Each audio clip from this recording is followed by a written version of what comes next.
بسم الله الرحمن الرحيم.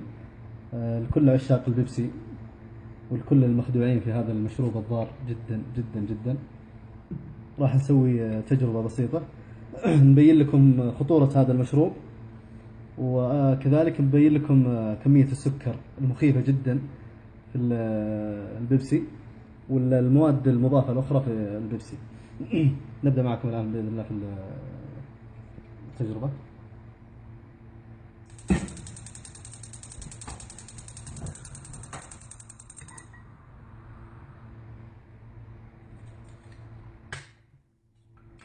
هذا البيبسي نغليه الآن على النار.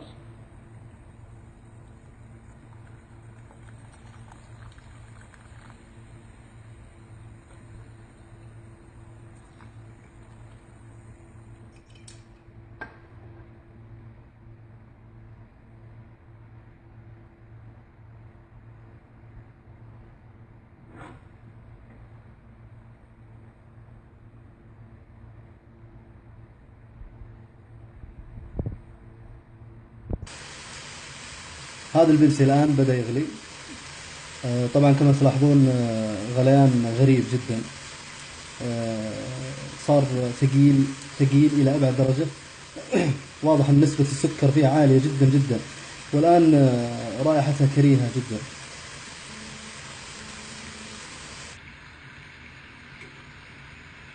الآن الموية تبخرت كلها، بقي السكر والمواد الثانية المضافة في البيبسي. لاحظوا معي، صار ثقيل جدا جدا جدا، أثقل من العسل بعد. تخيل معي اللي تشرب البيبسي يوميا تحط في بطنك زي كذا. هذا هو الشيء اللي تشربه. الموية تتبخر وتروح، يبقى السكر والمواد المضافة الثانية. ولو تلاحظ معي الدخان الآن اللي يطلع الآن شيء مو طبيعي أبدا، شيء مخيف ورائحته كريهة جدا جدا جدا. أتوقع بعد المقطع هذا اللي شاف المقطع هذا يعتزل تماما شرب البيبسي، لأنه والله صراحة شيء فظيع جدا جدا جدا. لاحظوا الآن الدخان، البخار اللي يتصاعد الآن بشكل مخيف، شيء مو طبيعي أبدا أبدا أبدا. كمان لاحظ ثقل البيبسي الآن كيف صار.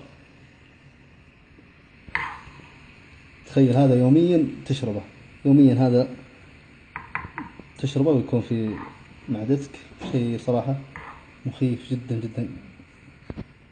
لاحظوا معي كمان من قريب.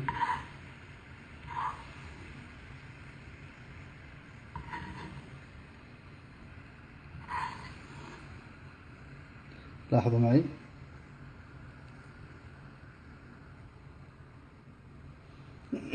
الرائحة اللي أشمها هنا ما تتصورونها أبدا، رائحة كريهة كريهة كريهة جدا. وهذا هو شكل البيبسي الآن، هذا هو شكل البيبسي. لاحظوا معي.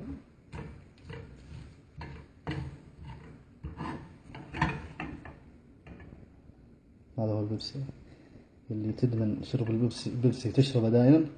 هذا هو البيبسي الآن أمامك. أتوقع بعد المنظر هذا ما تشرب بيبسي أبدا بعد اليوم. أتمنى المقطع هذا يوصل لكل عزيز وغالي عندكم، لأن هذا البيبسي لاحظوا الآن.